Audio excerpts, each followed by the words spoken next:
beli Harley Davidson itu semua bareng saya. Punya BMW seri apa saya nggak ngerti itu. Bareng saya itu di Bandung itu. Dan itu cash semuanya. Itu sosok Atok Gare. Apa itu? Atok Gare itu semacam jin perempuan, cantiknya luar biasa, tapi kakinya ini seperti kuda, Mang. Kamu berhubungan sama ini harus 7 kali gitu. Konon kata Aki juga bilang kalau bangsa itu selalu perawan. Gimana dapat duitnya itu? Dia bilang setelah selesai, yang setahu saya ngelemparkan bunga itu di kasur ini berubah semuanya itu uang ya uang, emas ya emas. Pak, kalau saya hargain 750 juta waktu itu. Suatu kresek itu. Nah, saya diberikan ini Ki, kain ini. Oh, Kak Aki itu senyum. Jaga itu jangan sampai hilang. Cuman itu bilangnya. Jaga itu sampai cuma senyum Aki ini. Sudah pernah dipakai selendang itu? Di malam pekat tanpa cahaya, Mbah Dukun Komat Kamit membacakan mantra. Jin wanita berwajah jelita pun datang dengan senyum manis yang menggoda iman. Berikan aku setia dan darahmu. Harta dan kuasa akan kuberi untukmu. Janji pernikahan pun terlaksana. Yang mengikat jiwa dari kerabat Mas Ruli.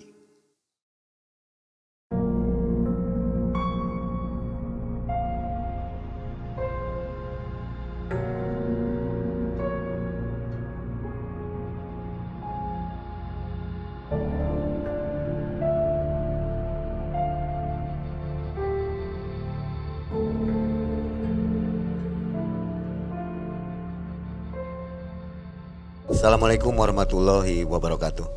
Assalamualaikum warahmatullahi. Selamat malam sobat Malam Mencekam.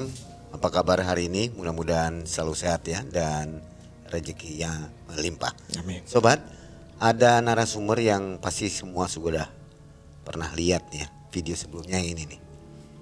Namanya Mas Ruli. Halo Mas Ruli. Halo. Sehat ya? Sehat. Nah, Mas Ruli punya kisah juga hari ini tahun 2015. Tapi sebelumnya mau tanya dulu nih di video yang sebelumnya itu. Iya. Itu si pelaku ya Ibu Marlina. Sekarang kabarnya gimana? Terakhir saya dapat kabar itu beliau dipasung, Mai. Dipasung. Beliau dipasung, kurus, keadaannya kurus katanya.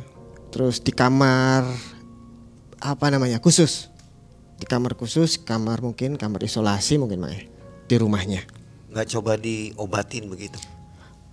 Konon sih pernah diobatin Mae, di apa namanya di ruqyah, terus ke praktisi paranormal gitu, sampai ke Gunung Dieng.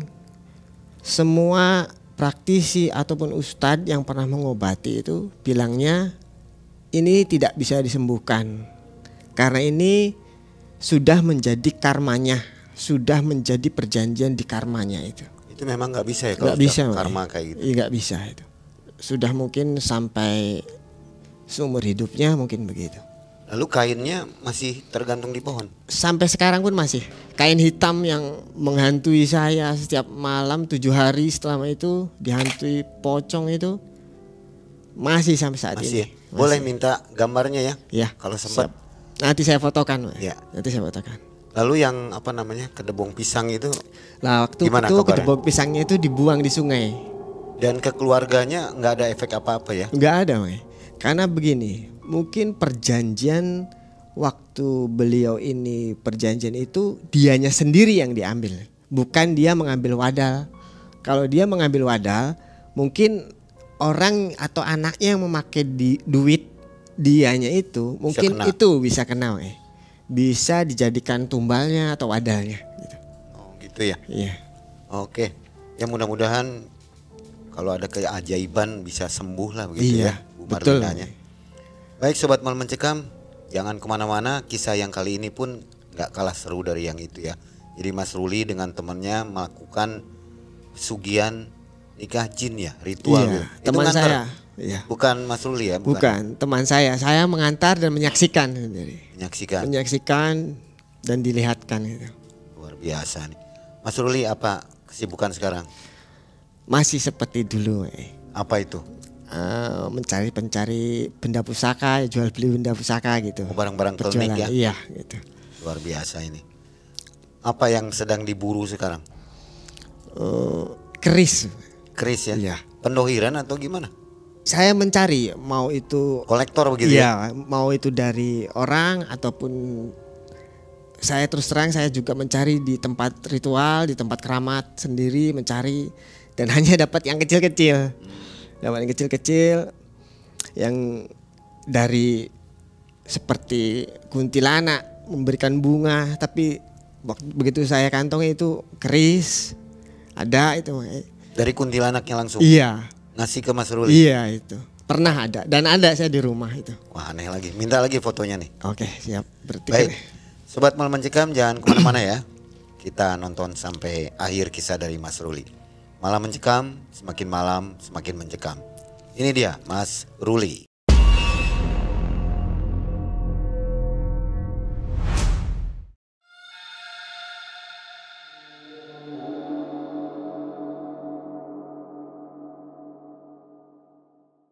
Begini Mang Ai, di tahun 2015 saya memiliki sahabat itu sebenarnya sudah lama. Teman-teman mungkin yang melihat saya, yang kenal sama saya mungkin tahu siapa itu orangnya. Sahabat saya, teman saya tersebut, dia bekerja di sebuah perusahaan dan sudah punya istri cantik, punya anak satu itu. Di samping dia bekerja di sebuah perusahaan, dia juga mengikuti organisasi. Oh, atlet tinju. Atlet tinju. Dia sampai bertarung itu sampai di Bandung. Itu suatu hari, dia ini mungkin karena diberikan uang, sedang diberikan uang sama Tuhan, dia ini berselingkuh dengan perempuan. Lagi kaya gitu. Ya gitu. Berselingkuh dengan perempuan LC lah gitu. Temannya itu si Rudi bilang ke istrinya itu bahwasanya suami kamu sedang berselingkuh di hotel Melati. Ada yang ngebocorin. Istri itu marah cuman tidak dilihatkan. Suatu malam si Asep kawan saya ini ingin berhubungan sama istrinya. Setelah selesai berhubungan, dia kan telah, istrinya itu sudah menyiapkan pisau dapur. Di kemaluan kawan saya ini, dari atasnya, untung saja dari atasnya bukan bawahnya. Kalau bawahnya mungkin sudah meninggal kayaknya. Itu dari atasnya, walaupun di atasnya itu banjir itu. Darah itu sebantal itu semua. Sampai putus nggak? Nggak. gitu. Setengahnya itu. Itu kawan saya nelpon saya. Bisa datang ke sini nggak? Saya lagi dapat cilaka. Astagfirullahaladzim. Waktu itu saya masih memiliki motor RGR. Dulu mungkin lagi tren-trennya itu. Motor itu saya dari rumah itu. Dalam keadaan dia nelpon saya. Nah, istrinya dipukulin itu. Saya datang ke rumahnya. Ada apa? Saya kaget situ lihat di bantal itu banyak sekali. Tetangganya pada lihat semua. Saya itu suruh naik ke motor saya, itu nggak bisa karena itu RGR itu kan tinggi posisinya, itu nggak bisa katanya sakit. Jadi saya nyewa beca, nyewa beca sambil tutupin bantal itu sampai ke rumah sakit. Dia kesakitan itu kayak gimana ya? Katanya seru tuh keluar terus. Sampai rumah sakit itu dioperasi sama dokternya, sehingga pas saya lihat waktu memakaikan celananya, karena sahabat kita yang nunjuk, tolong dong ini, pas pakai itu udah mengo begini, si anunya ini mengo gitu.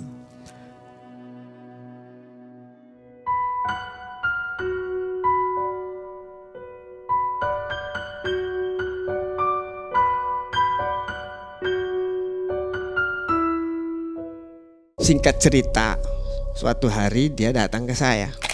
Setelah berapa lama? Setelah 2 harinya itu. saya nggak akan lagi nikah sama perempuan.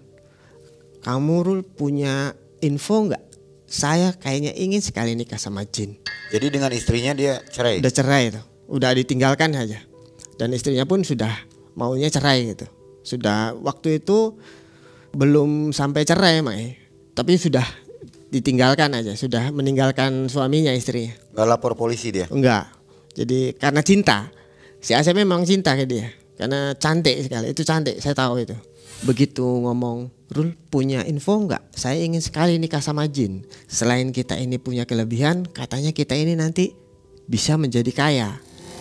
Loh, jangan begitu kata saya. Jangan begitulah Sep, nanti sesat kamu itu.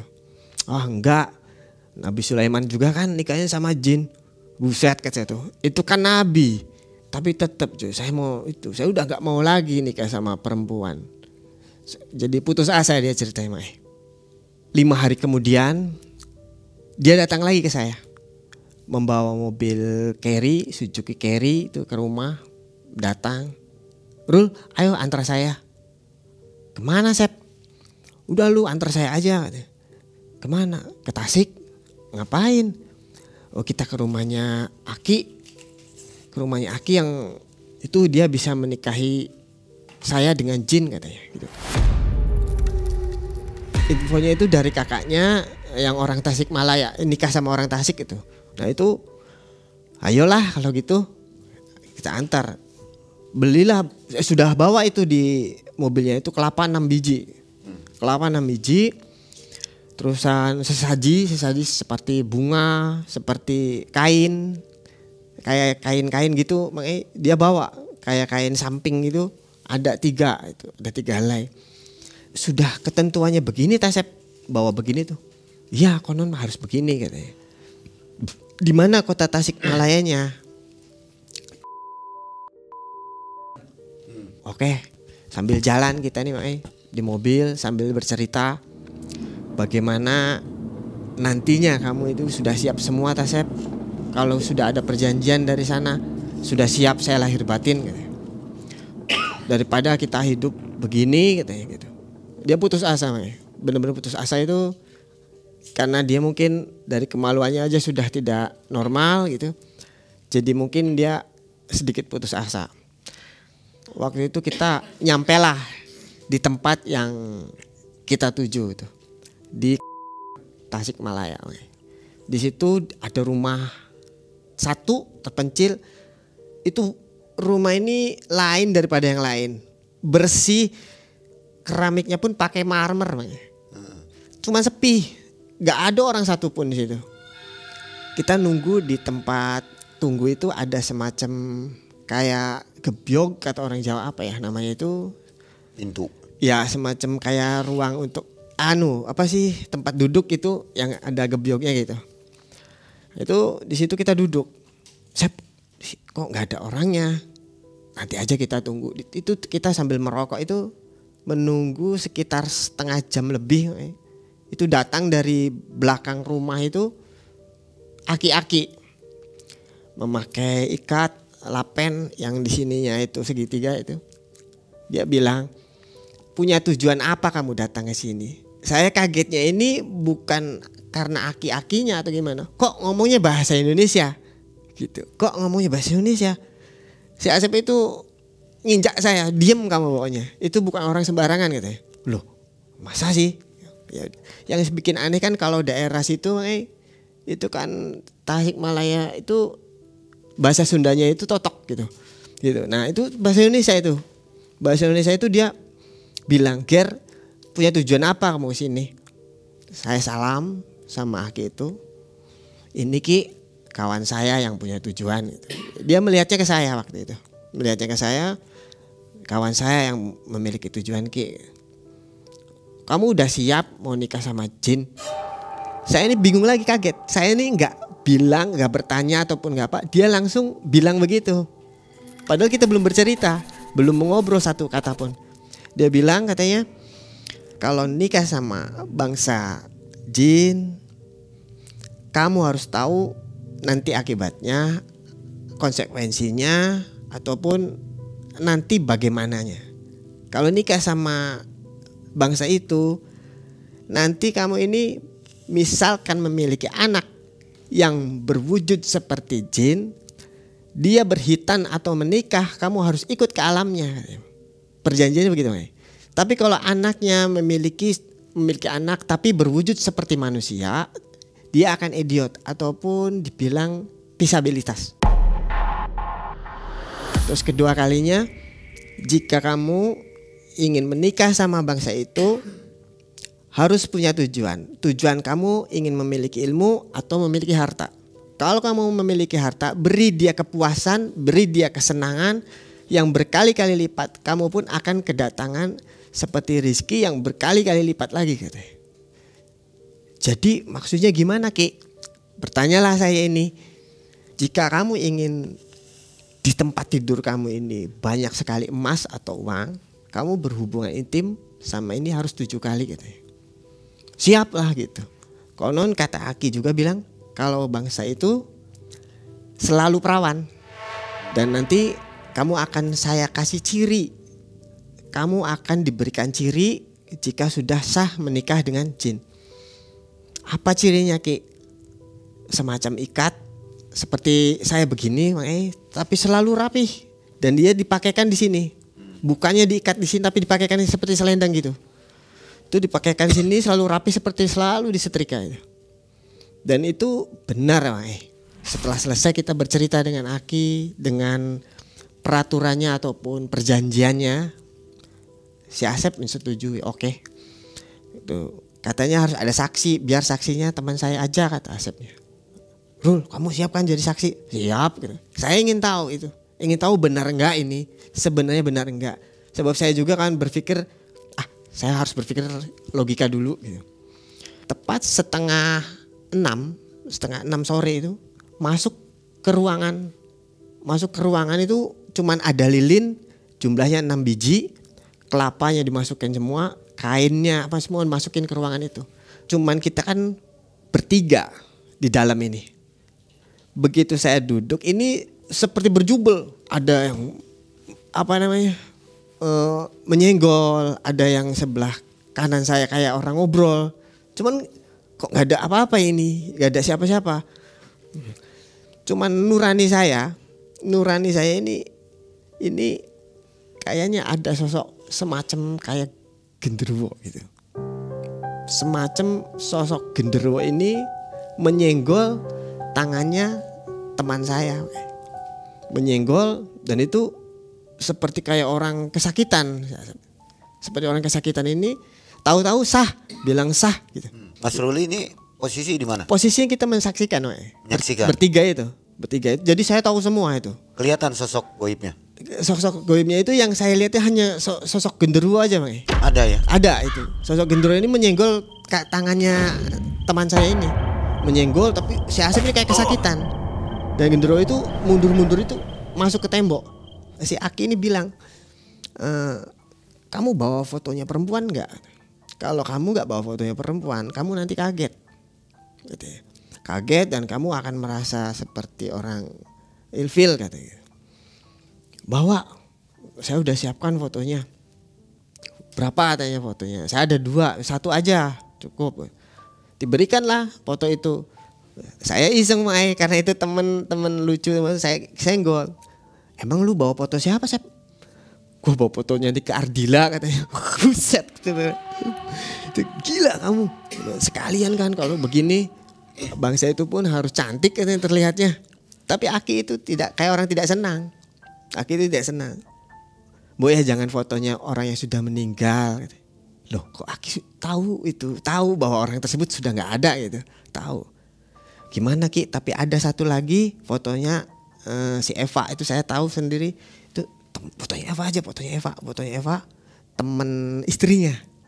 Dia suka itu. Temennya tapi kecil fotonya itu. Ya udah gak apa-apa daripada fotonya itu. Masukkanlah itu di pendil. Begitu masukkan di pendil. Selesailah ritual itu. Saya lihat sesuatu. Diem lu jangan diomongin. Katanya diem lu jangan. Begitu kita duduk lagi di lobi. Lobi ini semacam kayak gubugan gitu tapi dari keramik, cuma dari genteng gitu. Semacam ruang tunggu lah gitu. Kita ngobrol di situ, Saya, Asep dan Aki itu ngobrol di situ.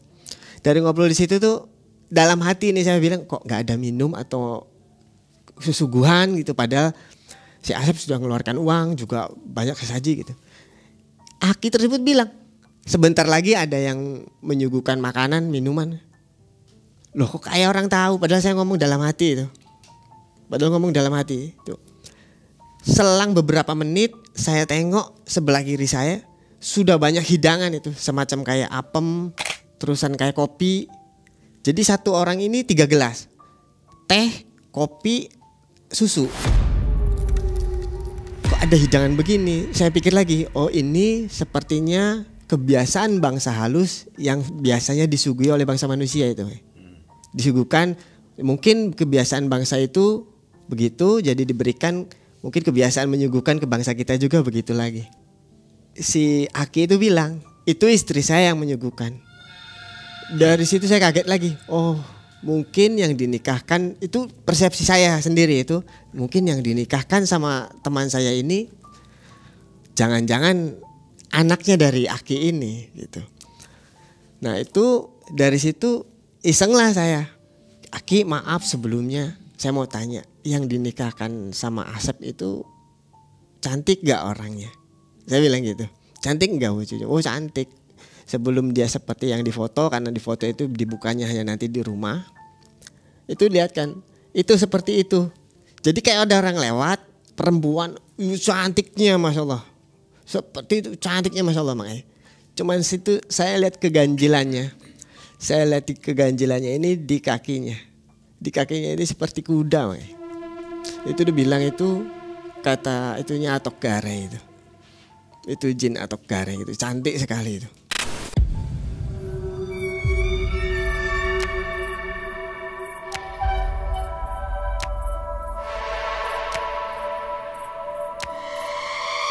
Aki bilang itu sosok atok gare. Apa itu?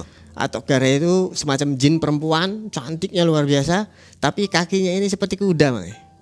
Ada ekornya tapi nggak kelihatan seperti selendang ekornya. Dari situ dia menatap terus, menatap tajam itu ke saya. Kok yang ditanyakan Asep kok menatapnya ke saya? Dari situ selesai semuanya, tepatlah itu tengah malam itu. Waktunya pulang itu subuh. Ki gimana Ki, saya boleh pulang kah? Boleh pulang katanya. Jalannya kita itu ke mobil, pulang kita ini.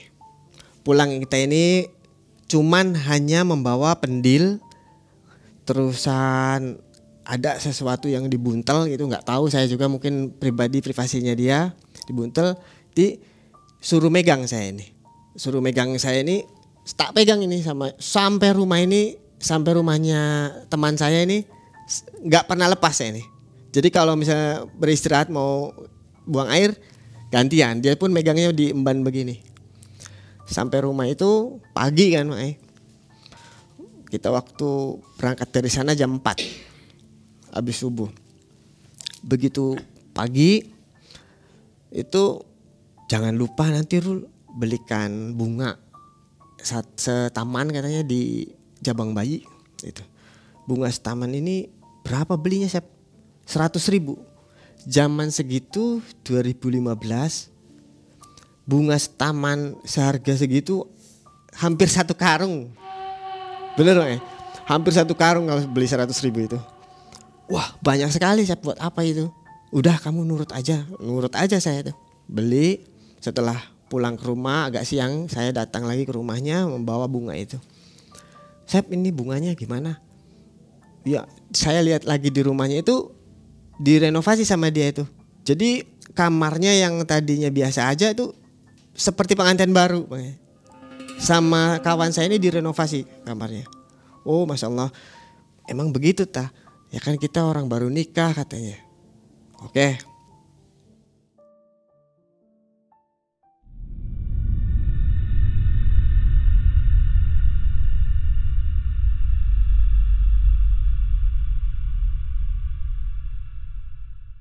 Selang 2 hari kemudian dia menelpon saya, Rul bisa gak ngantar saya?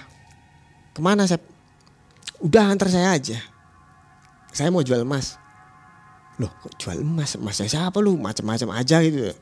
Datanglah saya ke rumahnya. Ngantar dia. Datang ke suatu tempat toko emas. Di situ dia jual emas 1 buntel plastik kresek gitu. Isinya sebatang-batang gini kayak emas dipotong-potong gitu. Kayak emas dipotong-potong itu kita ini berdua disuruh nunggu sama tajinya. Nih katanya, Pak nunggu ya 1 jam, saya nggak punya cash katanya. Wah kelamaan sih. Udah nggak apa-apa, nunggu pokoknya. Jadi itu nggak ditawar lagi, nggak diapakan lagi. Dia tes bahwasanya itu emas asli, dia kasih harga langsung. Gimana Pak kalau saya hargain 750 juta waktu itu. Satu kresek itu. Kawan saya itu melongo. Oh iya Ci, silakan. Kita nggak susah ini katanya nyarinya. Itu dapat dari mana? Jadi gini Mbak, itu dapat dari istrinya gitu. Dari istrinya gitu. Setiap berhubungan memuaskan gitu, didapatkanlah bunga tersebut konon berubah menjadi apa yang diinginkan gitu. Itu. Nah itu dari situ dia balik dari situ dia datang ke suatu tempat, ke tempat dealer mobil itu, dia beli mobil sedan itu kayak Honda Civic gitu. Dia beli dan itu semua plat nomornya itu dibikin di Samsat itu. Sampai ya sekarang pun ada suatu motornya yang dijual sama saya sekarang. Nah itu plat nomornya pun masih iya. Nomor pilihan ya? Iya. Nah itu udah gitu selang beberapa bulan waktu itu dia tuh seperti kebanjiran uang. Itu menggila sekali, menggila. Beli Harley Davidson itu semua bareng saya itu di Bandung itu. Dia di Antapani bertemu temannya, dibilang calo lah itu. Dia membeli Harley Davidson di situ transaksinya. Dan itu cash semuanya. Motor yang itu masih ada? Masih. Ya saya yang dijual ke saya itu plat nomornya itu. Setelah itu beli motor Harley Davidson itu di di Antapani Bandung bersama saya itu disaksikan saya, tapi dia nggak pernah lepas dari dari kain yang menggantungnya. Jadi suatu hari misalnya bertemu dengan orang yang memakai kain ikat seperti saya, tapi diselendangkan begini, namun rapi dan wangi terus. Itu bisa jadi orang tersebut pernah nikah sama jin atau dia nikah sama jin. Itu terus kedua kalinya cirinya itu kalau orang nikah sama jin, dia agak berubah suara. Seperti ngedengung. Teman saya itu seperti ngedengung suaranya itu. Sengau gitu. Sengau itu. Terus seperti selalu mengusap bahu-bahunya, selalu mengusap bahu gitu. Itu bisa jadi orang tersebut nikah sama jin. Orang tersebut itu. Nah itu waktu beli Harley Davidson, selesai beli Harley Davidson, harinya lagi dia beli rumah. Di perumahan itu wah, pokoknya wah itu. Gimana Sep? Saya tanya itu. Gimana cara lu dapat duitnya? Dari istri kamu gimana dapat duitnya itu? Dia bilang, setelah berhubungan selesai, saya pun lemas. Setelah berhubungan selesai, semua kita ini dimatikan lampu. Yang setahu saya ngelemparkan bunga itu di kasur ini, berubah semuanya itu. Apa yang dalam hati kehendaki. Uang ya uang, emas ya emas. Oh gitu ya Sep. Saya ini berpikir secara logika bahwasannya si Asep tersebut mendapatkan hartanya, emas ataupun uang tersebut, sehingga dia bisa membeli sesuatu yang mewah seperti rumah, motor, kendaraan itu. Saya ini setengah tidak percaya bagaimana ini. Dan itu faktanya memang betul adanya. Setiap memberikan bunga, saya pernah tahu sendiri, memberikan bunga ini siangnya ke kamar tersebut, kan harusnya itu layu dan dibuang. Namun itu enggak, enggak ada itu bekasnya, itu enggak ada sama sekali. Sudah berubah, itu semua berubah dan itu yang diinginkan saya gitu. Udah beli mobil, beli rumah dan lain-lain. Bahkan tabungannya pun ada lah gitu. Ya ini, barangkali suatu hari saya gimana kan saya ada tabungan katanya gitu. Oh iya, oke gitu. Suatu hari ngajak saya itu naik Harley tersebut ke daerah Tegal. Daerah Tegal tersebut, ayo kita jajan perempuan dulu. Nanti tak bayarin sama saya. Enggak, kalau mau ngasih saya ngasih aja gitu. Saya temenin, oke nggak apa-apa. Datanglah kita suatu pub gitu di tempat tersebut, di kota tersebut. Dia sama perempuan, 2 orang. Kan kita bertanya kan, apa enggak cemburu itunya? Bangsa itu apa enggak cemburu? Dia enggak akan cemburu katanya. Dia itu kalau cemburu itu kalau saya memiliki pusaka. Jadi kalau saya memiliki pusaka, bangsa itu cemburu. Karena apa? Mungkin khodamnya ini yang membuat cemburu bangsa tersebut. Jadi, oh gitu. Sebaliknya dari Tegal, karena saya nggak ikut gitu, nggak ikut seperti dia. Sebenarnya sih dalam hati mau ikut sih, cuman saya takut aja gitu. Gitu, udah gitu diberikanlah uang ke saya ini, balik dari Tegal ini. Sampai tempat itu namanya itu Rawa Urip. Itu motor Harley-nya mogok. Entah karena apa, entah gara-gara apa motor Harley itu mogok. Mogok dan nggak bisa jalan. Semua cekakar di starter itu nggak bisa jalan. Padahal masih baru. Masih baru itu. Beli grass ya. Beli grassnya itu. Itu di Antapani Bandung itu grass, bukan second, bukan apa itu. Itu kok macet ini, kenapa? Dia ambil selendangnya, dia kibaskan, terus dia kayak ngobrol sendiri. Kayak seperti orang setengah marah gitu. Saya ini seperti selalu dibarengin sama wangian gitu. Padahal dia nggak pakai parfum, tapi kayak wangi gitu, wanginya seseorang gitu. Terus udah naiklah saya nih. Motor nggak jalan kok naik. Udah diem aja. Nanti sampai lain tempat katanya ini motor akan jalan lagi. Tahu-tahu kayak didorong itu, itu bener-bener kita nih ya nggak masuk akal ya Kak. Begitu saya ngeliat ke belakang itu pucat mukanya, cantik namun pucat mukanya. Itu seperti dorong. Nah itu herannya ini rambutnya ini secara logis kalau kena angin itu ke belakang. Itu ke depan, itu sambil dorong itu rambutnya ke depan, dorong motornya tuh. Hah?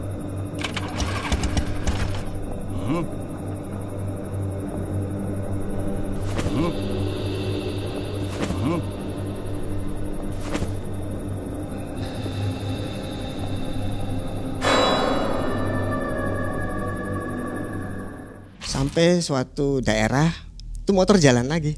Kondisi siang. Kondisi malam itu. Otomatis kan malam kita kalau mencari itu kan kondisi tengah malam itu. Itu jalan lagi motor. Oh, saya lihat perempuan tadi di belakang saya yang dorong gitu. Oh diem aja lu, itu bini gua katanya bilang. Oh itu ya. Itu wujudnya persis mirip sekali sama teman istrinya, Eva itu namanya. Itu ya cantik namun pucat, Yang di foto tadi ya? Iya yang di foto itu. Mirip bener mirip Eva. Itu dia wujudnya katanya. Itu. Tapi hati nurani sih bukan itu wujudnya, Di hati saya nih, ini hanya kias, ini bukan aslinya wujud begini gitu. Sampailah situ, ngajak lagi saya jalan-jalan. Begitu. Selalu saya itu seperti tidak berdua, kita naik mobil pernah itu waktu itu mau transaksi kita ini. Itu kita nih selalu gak boleh di depan duduknya, gak boleh jadi dibarengin, kan dia nyupir nih bawa mobilnya itu gak boleh di depan, kamu di belakang. Itu konon ada istrinya di depannya itu. Itu wangian itu selalu apa ya, selalu mengiringi, dan dia kalau jalan gak pernah itu siang bolong jalan gitu gak pernah, Jadi kalau dia itu aktivitas mulai pada asar ke bawah, mulai dia itu antar saya, kenapa sih kayak gini kalau berangkat? Mungkin ada satu alasan tersendiri, itu dia. Jadi Selalu kalau jalan dia kemana atau kemana itu pada asar ke bawah.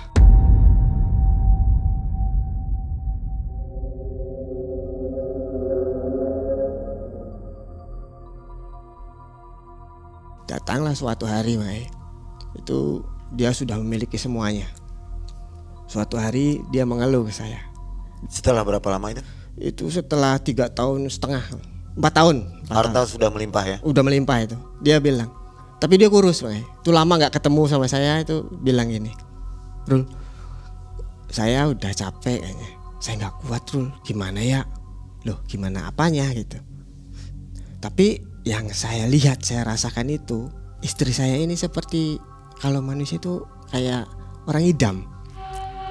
Kayak seperti mual-mual gitu. Masa sih? Iya, gitu. Kayaknya lagi ngisi, cuma saya nggak kuat katanya. Nggak kuat gimana? Saya pengen pisah. Loh, kamu harus tahu konsekuensinya waktu kita ngobrol sama Aki di sana. Wah, tenang aja lah. Saya masih punya aset seperti tabungan dan lain-lain itu. Itu setelah itu, Mai, terus dia kalau datang ke rumah saya dia mengeluh. Dan dia selalu taruh ininya. Kalau ngobrol sama saya itu setelah ngobrol sama saya itu sebelum ngobrol sama saya itu selendangnya selalu ditaruh dulu. Tidak biasanya. Oh, kenapa, Sep? Biasanya kamu mau ke WC pun dipakai itu. Tapi itu kalau ngobrol sama saya itu ditutup sama dia. Ditutup, ada kotak tersendiri di tasnya. Itu diambilnya terus ditaruh. Biar dia nggak denger katanya gitu. Dia bilanglah dia, saya udah nggak kuat. Gimana ya, Rul, kalau kita minta pisah atau bercerai sama bangsa ini? Lo memang bisa katanya. Terus gimana? Sekali lagi saya mau minta tolong sama kamu katanya. Gimana tuh, Sep? Antar lagi saya ke dia punya BMW seri apa saya nggak ngerti itu. Itu udah punya mobil BMW dia. Datang itu. Datang masih ada akinya, tapi aki itu kayak membawa, kata orang Jawa itu gitik lidi, semacam lidi yang besar itu, bawa itu udah nunggu dia, begitu turun dari mobil itu kayak orang marah, cuman diem, dia nuding gini aja, loh Aki marah kenapa gitu, bilang kamu masuk sama saya berdua mau bercerai, Ki, saya nih, kata Aki yang bilang gini, harta kamu nanti habis tanpa sisa, tanpa ada rasa, tanpa ada apapun, bekas ataupun apa nggak ada. Si Asep tetap dengan pendiriannya, tenang aja saya punya tabungan, di BRI pun saya sudah banyak gini-gini dan lain-lain. Itu bicaranya begitu sama saya, Mai.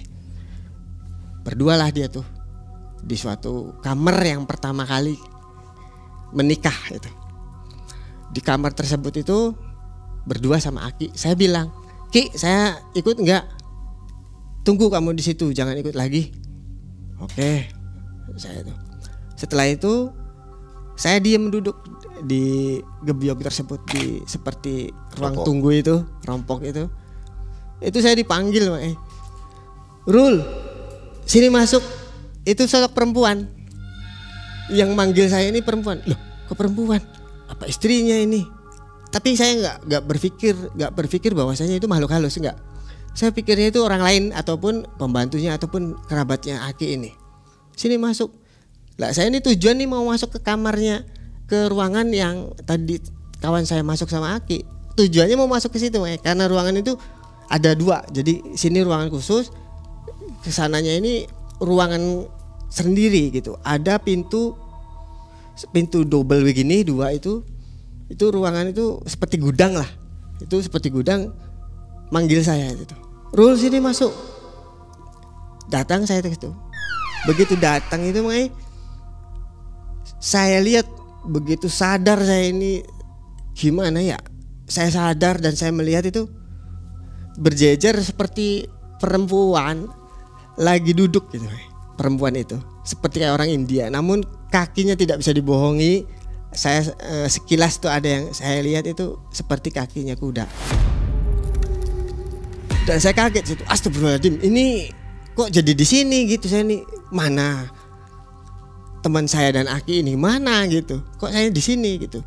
Nah itu ada satu sosok memberikan sesuatu ke saya, seperti selendang hijau.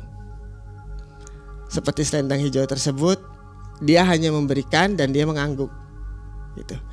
Ini pegang sama kamu, cuman gini, kalau makhluk halus ini lain mungkin seperti bangsa kita, kalau bicara atau ngobrol ini selalu mengecap itu bibir ini. Dia itu keanehan, mungkin suatu pengetahuan lagi, kalau kita bertemu dengan sosok halus yang berwujudnya itu tidak menyeramkan, berarti itu auranya positif konon ini. Kalau menyeramkan itu auranya negatif. Nah itu sosok tersebut tidak menyeramkan, namun saya ini seperti ngeri, gimana ya, apa ya, seperti ngeri gitu, merindingnya setengah mati, seperti ngeri. Itu memberikan kain ke saya nih, kain hijau, dan dia ngucap, tapi tidak ngucap bibirnya ini, tapi saya paham, Rul, pakailah kain ini di waktu kamu membutuhkan, gitu. Kalau kamu ingin sesuatu atau apa, pakailah kain ini. Dan saya tahu ilmunya. Saya ikatkan ke suatu benda, ke kayu Nagasari itu saya ikatkan di situ agar kita tidak memiliki kemauan ataupun menggunakan atau dianya menawarkan itu. Jadi saya ikatkan makanya sekarangnya itu. Ada ya? Ada, di rumah ada, nanti saya fotokan. Itu dari situ saya hanya diam, saya nerima kain itu, hanya bengong. Subhanallah, ini benar-benarkah ini tuh makhluk? Saya perhatikan semua, dan itu iya nyatanya. Dan itu jumlahnya itu 6. Nah itu si Asep dan Aki itu keluar, dan itu mencari saya katanya, itu lama mencari saya nih, kemana saya ini. Dan saya ini nggak tahu, dalam hati keluar gitu, di hati saya nih, keluar. Begitu saya keluar nih, astagfirullahaladzim, itu Aki ngucap gitu, astagfirullahaladzim, dari tadi saya nyari kamu katanya. Iya Ki, saya dipanggil sama, oh kamu dipilih, jangan buat yang tidak-tidak ya selendangnya, cuman gitu. Cuman itu saya lihat mukanya teman saya itu, Asep itu, seperti kena sengat tawon itu, besar sekali mukanya. Itu dia selalu nunduk gini. Dia bilang, Sep, kenapa kamu mukanya gitu? Gua digampar katanya, kayak orang digampar saya ini. 2 kali kayak orang digampar. Subhanallah, itu bengkak besar sekali. Itu dari situ turun.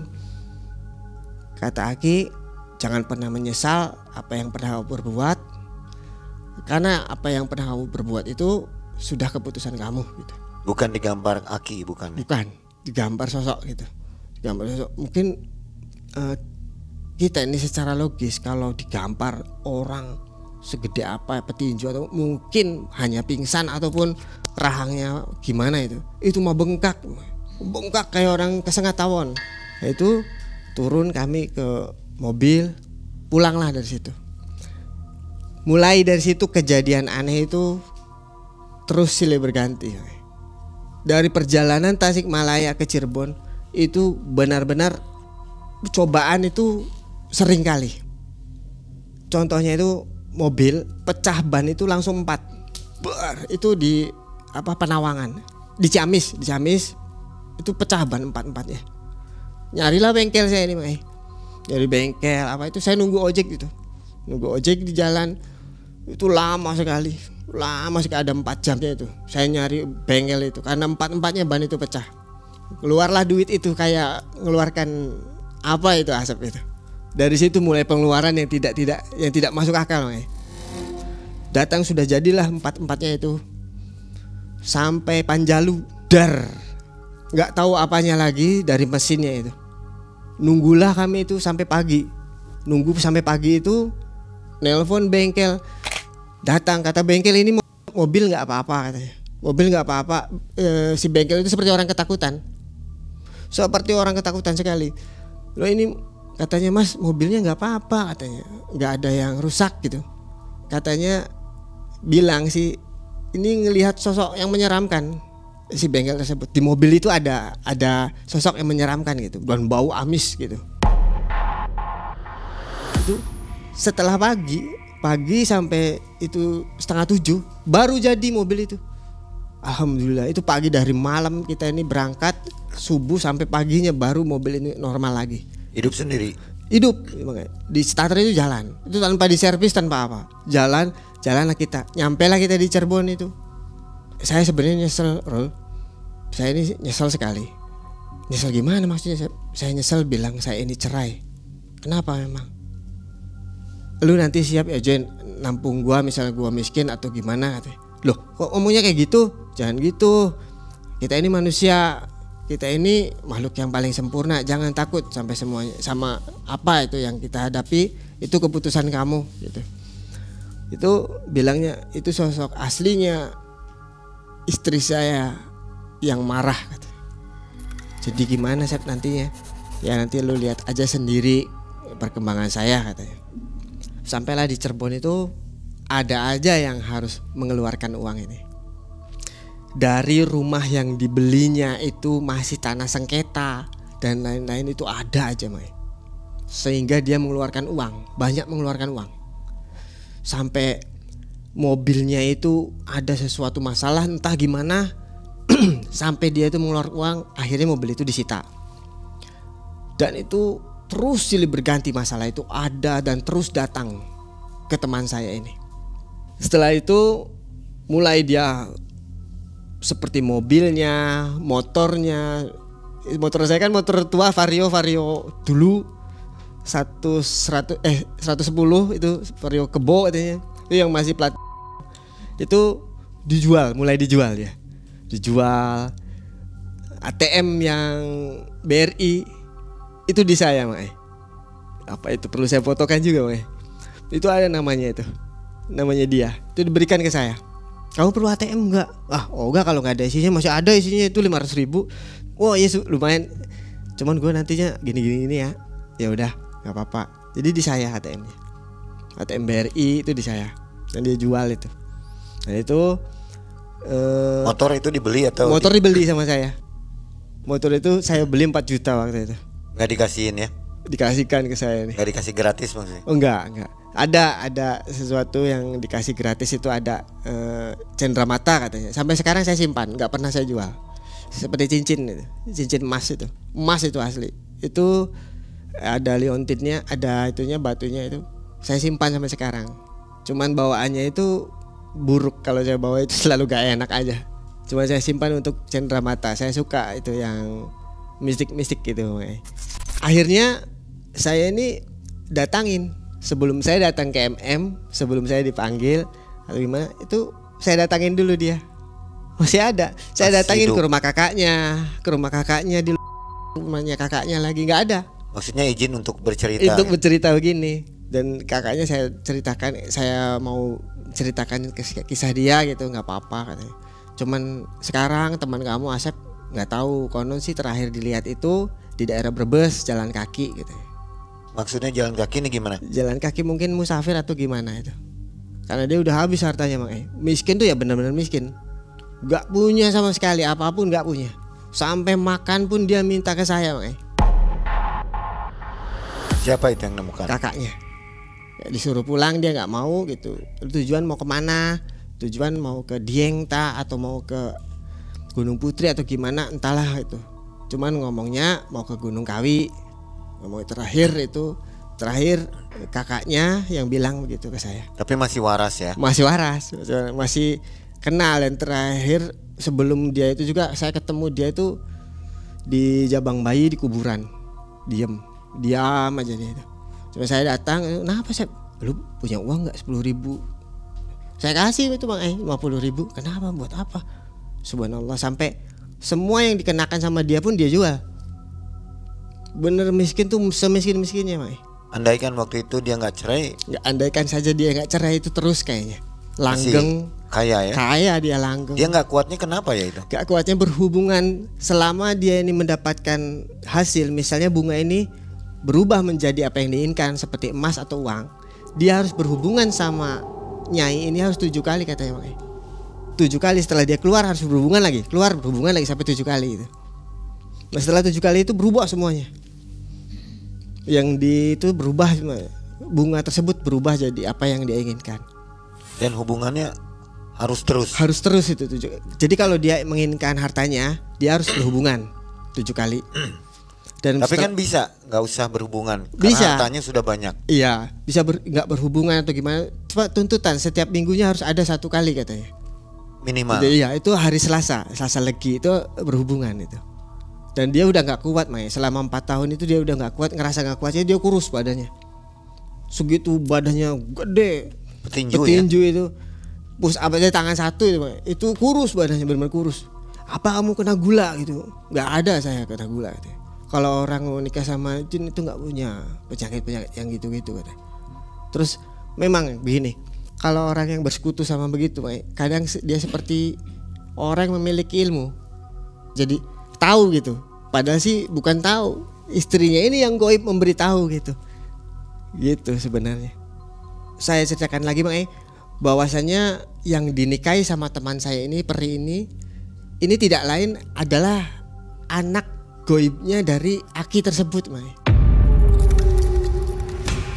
Konon Aki tersebut tidak bisa masuk ke goib, ke alam jin kalau nikah sama perempuan peri ini nikah misalnya anaknya. Nah, Aki ini harus ikut kan. Nah, itu saya heran. Cuman saya banyak bertanya, mungkin saya bertawakal dan saya bertanyakan diri gitu, bahwasanya gini, Aki ini tidak memakan makanan yang di alam goib tersebut. Makanya dia tidak terkurung di alamnya gitu. Aki pun pernah bilang waktu pertama kali ngobrol itu, kalau kamu ikut hajatan di alam sana, jangan pernah makan satupun makanan apapun. Memang nanti di sana menggiurkan makanannya, tapi jangan makan atau minum apapun di sana. Kalau kamu ingin masih di alam dunia gitu. Kalau yang 6 putri itu siapa ya? Itu kayaknya sosok atau Garai ataupun mungkin anak-anaknya Aki lagi mungkin. Entah itu siapa, cuman Aki bilang senyum ke saya. Waktu itu saya kok ada di situ? Saya dipanggil. Nah, saya diberikan ini, Ki, kain ini. Oh, Kak Aki itu senyum. Jaga itu jangan sampai hilang. Cuman itu bilangnya. Jaga itu sampai, cuma senyum Aki ini. Sudah pernah dipakai selendang itu? Pernah. Untuk apa? Untuk menyembuhkan orang gitu. Dan gini, yang punya itu anak gadisnya itu cantik, itu terkena pelet karena dia disukai sama tukang ojek. Keluarga besarnya nggak setuju kan, nggak setuju. Itu dikelilingin sama paranormal, sama kiai. Ada datang satu orang ke saya, Mas Ruli, bisa nggak kira nyembuhin itu bapak ini, anaknya katanya sakit gitu. Jadi naluri, oh ya udah, ayo ikut. Ayo kita pengen tahu sih gitu. Di sana katanya kayak seperti sayembara karena dia kan yang punya. Saya kalau bisa nyembuhin katanya dikasih 10 juta gitu. Wah, menarik nih. Cuman naluri, ayo kita mau tahu. Begitu sampai di sana itu wah cantik perempuannya. Namun perutnya buncit. Mungkin di logisnya itu mium kayaknya. Seperti penyakit itu. Namun itu bukan mium. Kayak dibikin. Saya ini seperti diberitahu. Coba karena saya ini orangnya kepoan ke barang-barang gitu. Saya pakai di sini. Saya bingung. Waktu itu belum tak pakai itu saya diem. Bagaimana saya cara nyembuhkannya dengan baca. Saya udah mindernya itu di rumah itu dikelilingin paranormal, ada dukun juga, ada semacam kiai gitu. Saya udah minder, saya paling muda makanya. Di situ loh, kok wah saya minder. Begitu saya pakai, saya ini kayak diberitahu. Jadi oh caranya gitu. Langsung saya bilang, memberanikan diri bilang ke orang tuanya, Ibu, tolong namanya itu suruh duduk di kursi, siapkan ember besar. Begitu siapkan ember besar, celupkan ininya, terusan suruh maju begini, suruh maju. Kan pakainya kain aja, seperti orang gila dia itu. Jadi ini karena sakit apa, miumnya, kata orang-orang ini sih masuknya logika penyakit mium. Saya bilang memberanikan diri itu seolah-olah gini, saya ini percaya diri, setelah dipakai ini, setelah dipakai percaya diri bilang ini pelet ini. ini tenun ini. Gitu. Saya bilang gitu. Loh kok saya sekonyong-konyong bilang berani begitu. Itu saya aneh, benar-benar keanehan itu di luar nalar saya. Saya buka ininya, saya ikatkan di perutnya. Saya ikatkan di perutnya. Saya tepuk 3 kali, tetap saya baca bismillah itu. Begitu baca bismillah, shor, kencing dia. Oh, enggak berhenti itu kencingnya. Wah, banyak banget. Itu di ember, bau amis, Mas. Bau amis itu, Pak. Setelah selesai itu kan warnanya kehijau-hijauan kencingnya ini. Pingsan ini. Begitu pingsan, dibawa, kata saya suruh mandi besar ini. Setelah dimandiin, terus wah alhamdulillah akhirnya sadar ini gitu. Itu udah berapa lama sakit itu? Udah lama itu, udah sekitar 2 bulanan katanya. Itu dia itu. Dan saya pun heran sampai sekarang ini, heran kok saya nggak baca mantra ataupun apa, nggak, sama sekali nggak membacanya. Itu hanya kainnya diikatkan di perut, dan itu pun saya heran kok saya ini seperti dituntun gitu, seperti itu diikatkan kainnya dan bilang itu bismillahirrahmanirrahim, itu gua kencing itu. Paranormal yang lain gimana? Dia melongo semua. Saya pun minder tapi saya tetap tunduk. Saya nunduk. Itu ini berkat, semua berkat Tuhan gitu, berkat Allah gitu. Saya pun karena memang gimana ya, memang karena bahwasanya bukan saya yang nyembuhkan, tapi dari sosok yang di kain itu. Itu apa namanya, kesaktian dari selendang itu ya? Iya, mungkin ada yang lain kan. Saya pernah ditawarkan sesuatunya, Pak. Nah itu mungkin bisa diceritakan di lain kesempatan ya. Mas Ruli, jadi si Mas Asep ini benar-benar tinggal nggak ada apa-apa ya, tinggal tulang aja ya? Iya. Kasihan ya? Kasihan sekali, Pak. Kasihan sekali. Sampai sepatunya Adidas satu-satunya itu, sandal Adidas semua dijual ke saya. Dijual, gua butuh duit. Jadi bener-bener dia nggak ada uang untuk beli rokok pun nggak ada gitu. Makanya Joy jual, gua bukannya gimana ya Joy. Tapi nggak mau diem di rumah Mas Ruli dia? Pernah pernah saya tampung itu. Pernah saya tampung, dia suruh pekerja sambil ngecat rumah itu apa. Itu pernah. Mungkin dia nggak enak sendiri, mungkin karena nggak enak, mungkin karena dia kan tidurnya di luar, di rumah saya ini di luar gitu. Saya dulu memang banyak murid, jadi dia bilang kayaknya saya harus pergi gitu dari sini, nggak enak. Saya terus-terusan makan dari saya gitu, nggak enak gitu. Oke, ada saran untuk penonton MM tentang dunia kawin dengan siluman ini? Ya gimana pun kita ini putus asa, jika kita ini patah hati ataupun bagaimana, jangan kita ini apa ya, meningkatkan diri atau berani-beraninya kita ini bersekutu atau apalagi menikahi bangsa-bangsa siluman begitu, karena konsekuensinya itu benar-benar nyata dan itu tidak ada ampun konsekuensinya. Itu saja, Mak.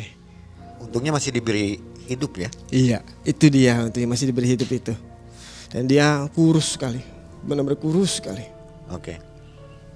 Baik Mas Ruli, makasih nih, kisahnya menarik sekali. Sampai ada apa namanya, jin baru itu namanya? Atok Garai. Atok Garai ya. Ya. Saya juga baru dengar nih. Demikian sobat, akhir dari kisah Mas Ruli.